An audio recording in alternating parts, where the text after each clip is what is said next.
ಮೊದಲನೇ ಬಾರಿಗೆ ಇದು ಟ್ರ್ಯಾಕ್ಟರ್ ಚಾಲಿತ ಶೆಡರ್ ಕಮ್ ಪಲ್ವರೈಸರ್. ತೆಂಗಿನ ಗರಿ ಆಗಿರ್ಬೋದು, ಎಡಮಟ್ಟೆ ಆಗಿರ್ಬೋದು, ಅಥವಾ ಕೊಬ್ಬರಿ ಸುಳಿದಿದ್ದ ಮಟ್ಟೆ ಆಗಿರ್ಬೋದು, ಬಾಳೆಕಂದ ಆಗಿರ್ಬೋದು, ಅಥವಾ ಇನ್ನಿತರ ಯಾವುದೇ ಏನು ನಾವು ಬದುಗಳಲ್ಲಿ ಏನು ಕೆಲವೊಂದು ಮರಗಳನ್ನ ನೆಟ್ಟಿರ್ತೀವಲ್ಲ, ಆ ಮರಗಳನ್ನ ಸವರದಂಥ ಕಡ್ಡಿಗಳಾಗಿರ್ಬೋದು, ಯಾವುದೇ ರೀತಿಯ ಕೃಷಿ ತ್ಯಾಜ್ಯಗಳನ್ನ ನಾವು ಒಂದೇ ಸಲ ಇದಕ್ಕಾಗ್ದು ಅಂತಂದರೆ ಫ್ರ್ಯಾಕ್ಷನ್ ಆಫ್ ಸೆಕೆಂಡಲ್ಲೇ ನಿಮ್ಗೆ ಆ ಕಡೆ ಎಲ್ಲ ಪೀಸಾಗಿ ಆಚೆ ಬಂದ್ಬಿಡುತ್ತೆ.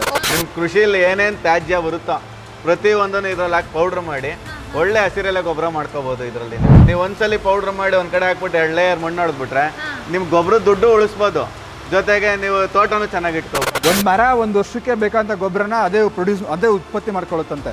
ಅದು ಹಿರಿಕ್ರೀಳ ಮಾತು. ಅದನ್ನ ಜಸ್ಟ್ ಕಟ್ ಮಾಡಿ ಅದು ಗಿಡಕ್ಕೆ ಒದಗಿಸುವಂತ ಕೆಲಸ ನಾವು ಮಾಡಬೇಕು. ಇದು ತಗೊಳೋದ್ರಿಂದ ಅವರು ಬಾಡಿಗೆ ಪರ್ಪಸ್ಗೂ ಹೋಗ್ಬೋದು, ಸ್ವಂತಕ್ಕೂ ಇದನ್ನು ಉಪಯೋಗಿಸ್ಬೋದು. ಇದೊಂದು ಉದ್ಯಮನೂ ಮಾಡ್ಕೋಬಹುದು. ಒಂದು 3 ತಿಂಗಳಲ್ಲಿ ಇದಕ್ಕೆ ಹಾಕಿರೋ ಬಂಡವಾಳನ ಆರಾಮಾಗಿ ಎತ್ಕೋಬಹುದು. ಇದರಲ್ಲಿ ಆಕ್ಚುಲಿ ನಾವು ಈ ಮಿಷಿನ್ನ zero complaint, zero service machine ಅಂತಾನೆ ಕರಿತೀವಿ ನಾವು. ಇದರಲ್ಲಿ ಒಟ್ಟು ನಿಮಗೆ 36 ಬ್ಲೇಡ್ ಬರುತ್ತೆ. ಈಗ ನಾವು ಜೋಡಿಸಿರೋ ಮಿಷಿನಲ್ಲಿ 500 ಗಂಟೆ ಉಪಯೋಗಿಸ್ಬೋದು. ಆಮೇಲೆ ಇದನ್ನ ಏನಪ್ಪ ಒಂದ್ ಕಡೆಗೆ ಎಲ್ಲ ಮಿಷಿನ್ ಒಂದ್ ಕಡೆ ಇಟ್ಕೊಂಡು 10 ಎಕರೆ ಐತೆ ಅಥವಾ 2 ಎಕರೆ ಐತೆ ಅಲ್ಲಿನ ತಗೊಂಡು ಇಲ್ಲಿ ತಗೊಂಡ್ಬರ್ಬೇಕು ಅನ್ನೋದೇನಿಲ್ಲ. ಟ್ರ್ಯಾಕ್ಟರ್ ಈಸಿಯಾಗಿ ಒಂದ್ ಕಡೆ ಇನ್ನೊಂದ್ ಕಡೆಗೆ ಹೈಡ್ರಾಲಿಕ್ ಲಿಫ್ಟ್ ಮಾಡ್ಕೊಂಡು ಹೋಗ್ಬೋದು. ಎಲ್ಲರೂ ಇದನ್ನ ದುಡ್ಡು ಕೊಟ್ಟು ಬೇರ್ ಮಾಡೋ ಶಕ್ತಿ ಇರಲ್ಲ. ಅಂಥವ್ರು ಇದನ್ನ ಬಾಡಿಗೆ ಪರ್ಪಸ್ ತಗೊಂಡು ಅವ್ರಿಗೂ ಅನುಕೂಲ ಆಗುತ್ತೆ, ಇನ್ನೊಬ್ರಿಗೂ ಸಹಾಯ ಆದಂಗೆ ಆಗುತ್ತೆ.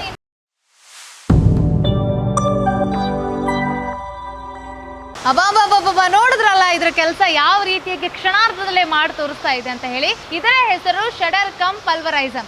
ಸರ್, ಇದರ ವಿಶೇಷತೆ ಬಗ್ಗೆ ಹೇಳ್ತಾ ಹೋಗಿ ಸರ್.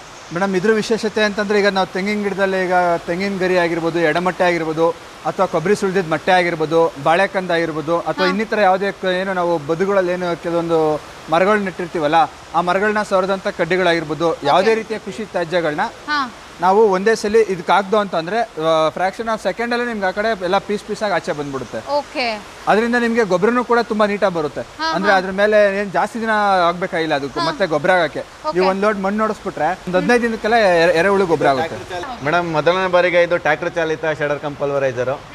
ಇದು ನಿಮಗೆ ತೆಂಗಿನಗರಿ, ಎಡಮಟ್ಟೆ, ಮತ್ತೆ ನಾವು ಕಾಯಿ ಸುಲ್ದಿರೋ ಮಟ್ಟೆ, ಆಮೇಲೆ ನಾವು ಬಾಳೆಕಂದಗಳು ಬೆಳೆಸಿರ್ತೀವಿ, ಬಾಳೆಕಂದ ಹಾಕ್ಬೋದು. ಆಮೇಲೆ ಬದಿನ ಮೇಲೆಲ್ಲ ನಾವು ಗಿಡಗಳು ಬೆಳೆಸಿರ್ತೀವಲ್ಲ, ಅದ್ರ ಕೊಂಬೆಗಳ್ನು ಸಹ ಹಾಕ್ಬೋದು. ಆಮೇಲೆ ಬೇಲಿ ಕಡ್ಡಿಗಳು ಹಾಕ್ಬೋದು. ನಿಮ್ಮ ಕೃಷಿಯಲ್ಲಿ ಏನೇನು ತ್ಯಾಜ್ಯ ಬರುತ್ತೋ ಪ್ರತಿಯೊಂದನ್ನು ಇದ್ರಲ್ಲಿ ಹಾಕಿ ಪೌಡ್ರ್ ಮಾಡಿ ಒಳ್ಳೆ ಹಸಿರೆಲೆ ಗೊಬ್ಬರ ಮಾಡ್ಕೋಬೋದು. ಇದರಲ್ಲಿ ನೀವು ಅದ್ರ ಮೇಲೆ 2 ಲೇಯರ್ ಮಣ್ಣು ಹಾಕ್ಬಿಟ್ರೆ ನೀವು ಒಳ್ಳೆ ನಿಮಗೆ ಎರೆಹುಳು ಗೊಬ್ಬರನೇ ಆಗುತ್ತೆ. 2 ತಿಂಗಳು ಬಿಟ್ಬಿಟ್ಟು ನೀವು ಅದನ್ನ ಗಿಡಕ್ಕೆ ಹಾಕಿದ್ರೆ ಅವಾಗ ನೀವು ಅದ್ರ ರಿಸಲ್ಟ್ ನೋಡಿದ್ಮೇಲೆ ಇದ್ರದ್ದು ವ್ಯಾಲ್ಯೂ ಏನು ಅಂತ ನಿಮ್ಗೆ ಗೊತ್ತಾಗುತ್ತೆ. ಈಗ ಮುಂಚೆ ಎಲ್ಲ ತೋಟದಲ್ಲಿ ಗರಿ ಹಾಕಿ ಎಲ್ಲ ಸುಟ್ಬಿಟ್ಟು ಗಿಡಗಳು ಎಲೆ ಎಲ್ಲ ಇದಾಗೋದು, ಆಮೇಲೆ ಭೂಮಿನೂ ಅದ್ರ ಫಲವತ್ತತೆ ಕಳ್ಕೊಳ್ಳೋದು ಹೀಟ್ಗೆ. ಆಮೇಲೆ ಮೇಜರ್ ವಾಯುಮಾಲಿನ್ಯ ಜಾಸ್ತಿ ಆಗ್ತಿತ್ತು. ಈಗ ಆ ಥರ ಏನು ಇಲ್ವೇ ಇಲ್ಲ. ನೀವು ಒಂದ್ಸಲಿ ಪೌಡ್ರ್ ಮಾಡಿ ಒಂದು ಕಡೆ ಹಾಕ್ಬಿಟ್ಟು 2 ಲೇಯರ್ ಮಣ್ಣು ಹೊಡೆದ್ಬಿಟ್ರೆ ನಿಮ್ಗೆ ಗೊಬ್ಬರದ ದುಡ್ಡು ಉಳಿಸ್ಬೋದು, ಜೊತೆಗೆ ನೀವು ತೋಟನೂ ಚೆನ್ನಾಗಿ ಇಟ್ಕೋಬೋದು. 100% ಮೇಡಮ್ ಇದು. ಆಮೇಲೆ ಇನ್ನೊಂದೇನು ಅಂತಂದ್ರೆ ಈಗ ಬೇಸಿಗೆನಲ್ಲಿ ಇದನ್ನ ಜಾಸ್ತಿ ನಾವು ಉಪಯೋಗಿಸೋದ್ರಿಂದ ಬೇಸಿಗೆನಲ್ಲಿ ಮೊದಲೇ ನೀರಿನ ಸಮಸ್ಯೆಗಳಿರುತ್ತೆ ತೋಟಗಳಲ್ಲಿ. ಈಗ ತೆಂಗಿನ ಗರಿ ಎಡಮಟ್ಟೆ ಆಗಿರ್ಬೋದು ಅಥವಾ ಕೊಬ್ಬರಿ ಮಟ್ಟೆ ಆಗಿರ್ಬೋದು, ಇನ್ನೇನು ಏನೇ ಆಯಿತು ನಾವು ಏನು ಕಟ್ ಮಾಡ್ತೀವಲ್ಲ ಅದನ್ನು ನೀಟಾಗಿ ಒಂದು ಸ್ವಲ್ಪ 1-2 ಲೇಯರ್ ಬರೋ ಥರ ಗಿಡ ಸುತ್ತ ಹಾಕಿ ನೀರು ಬಿಟ್ಟರೆ ಬೇಸಿಗೆನಲ್ಲಿ ತೇವಾಂಶನ ಜಾಸ್ತಿ ಅದು ಹಿಡಿದಿಟ್ಕೊಂಡಿರುತ್ತೆ. ಈಗ ಅವಾಗ ತೋಟನೂ ಅಂದರೆ ಗಿಡಗಳು ಕೂಡ ತುಂಬ ತಂಪಾಗಿರುತ್ತೆ. ಏನಪ್ಪ ಇದು ಗಿಡ ನೀರಿಲ್ಲ, ಒಣಗ್ತು ಅನ್ನೋದಿಲ್ಲ. ಸ್ವಲ್ಪ ನೀಟಾಗಿ ಎಲ್ಲ ನೀರು ಜಾಸ್ತಿ ತೋಟನೂ ಸ್ವಚ್ಛತೆಯಾಗಿ ಕಾಪಾಡ್ಕೋಬಹುದು. ಅಂದ್ರೆ ಯಾವಾಗಲೂ ಹಸಿರಾಗಿರ್ತವೆ ನೀರು ತೇವಾಂಶ ಇರೋದ್ರಿಂದ. ನಮ್ಮ ರೈತರಿಗೆ ಕಾಡೋ ಪ್ರಶ್ನೆ ಏನು ಅಂತಂದ್ರೆ, ಈಗ ಒಣಗಿರುವ ಗರಿಗಳನ್ನ, ಒಣಗಿರುವ ಕೃಷಿ ತ್ಯಾಜ್ಯವನ್ನ ಮಾತ್ರ ಹಾಕ್ಬೇಕಾ, ಹಸಿದು ಹಾಕ್ಬೋದು ಮೇಡಮ್? ಅದನ್ನೇ ನಾನು ಹೇಳಿದ್ದು ನಿಮ್ಗೆ. ಹಸಿರೆಲೆ ಗೊಬ್ಬರ ಅಂದ್ರೆ ಹಂಗೆ ಹಸಿದು ಹಾಕ್ಬೋದು, ಒಣಗಿರೋದು ಹಾಕ್ಬೋದು, ಎರಡನ್ನೂ ಉಪಯೋಗಿಸ್ಕೋಬಹುದು. ಕೆಲವೊಂದು ತುಂಬಾ ಇದನ್ನಾಗಿರುತ್ತೆ ಸರ್, ಗಟ್ಟಿಯಾಗಿರುತ್ತೆ. ಈಗ ಯಾವ್ದೋ ಒಂದು ಗಿಡ ಮಟ್ಟೆ, ಕಾಯಿ ಮಟ್ಟೆ ಅಂತ ಅನ್ಕೊಳ್ಳಿ, ಅಥವಾ ಗರಿನೇ ಅನ್ಕೊಳ್ಳಿ, ಅದು ಗಟ್ಟಿಯಾಗಿದ್ದಾಗ ಇಲ್ಲೆಲ್ಲಾದ್ರೂ ಸಿಕ್ಕೊಂಡು ಮಷಿನ್ ಹಾಳಾಗುವಂಥದ್ದು ಆ ತರ ಎಲ್ಲ ಏನಿಲ್ಲ ಮೇಡಮ್. ತೀರಾ ಗಂಟು ಇರೋದು, ಆಮೇಲೆ ಕೊಂಬೆಗಳಿರೋಂಥ ತೀರಾ ದಪ್ಪ ಕೊಂಬೆಗಳಿರೋದು ಹಾಕಿದ್ರೆ ಒಂದು ಸ್ವಲ್ಪ ಬ್ಲೇಡ್ಗೆ ಏಟ್ ಬೀಳುತ್ತೆ ಅನ್ನೋದನ್ನ ಬಿಟ್ರೆ ಬೇರೆ ಏನು ಪ್ರಾಬ್ಲಮ್ ಏನು ಬರಲ್ಲ. ಮಿಷಿನ್ಗೆ ಡ್ಯಾಮೇಜ್ ಇಲ್ಲ, ಬ್ಲೇಡ್ಗಳು ಸ್ವಲ್ಪ ಲೈಫ್ ಕಡಿಮೆ ಆಗುತ್ತೆ ಅಷ್ಟೇ. ಅದನ್ನ ಸ್ವಲ್ಪ ನೋಡ್ಕೊಂಡು ಮಾಡಬೇಕು. ಇದ್ರ ಕೆಪಾಸಿಟಿಗೆ ತಕ್ಕನಾಗಿ ಅವ್ರು ವರ್ಕ್ ಮಾಡಿದ್ರೆ ಆಗುತ್ತೆ. ಇಲ್ಲ ವುಡ್ಡೇ ಹಾಕ್ತಿವಿ ಅಂತಂದ್ರೆ ಇದಕ್ಕೆ ಅಂತ ಒಂದು ಹೈಯರ್ ವರ್ಷನ್ ಬರುತ್ತೆ, ವುಡ್ ಚೀಫರ್ ಅಂತ ಬರುತ್ತೆ, ಅದನ್ನ ಉಪಯೋಗಿಸ್ಬೇಕಾಗುತ್ತೆ. ಅದು ನಮ್ಮ ರೈತರುಗಳಿಗೆ ಏನು ಅವಶ್ಯಕತೆ ಇಲ್ಲ. ಅದು ತೆಂಗಿನ ಮಟ್ಟೆ ಸಿಗುತ್ತಲ್ಲ, ತೆಂಗಿನ ಮಟ್ಟೆ ಎಲ್ಲ ಹಾಕ್ಬೋದು. ತೆಂಗಿನ ಮಟ್ಟೆ, ಎಳ್ನೀರ್ ಮಟ್ಟೆನೂ ಸಹ ನೀವು ಹಾಕ್ಬೋದು.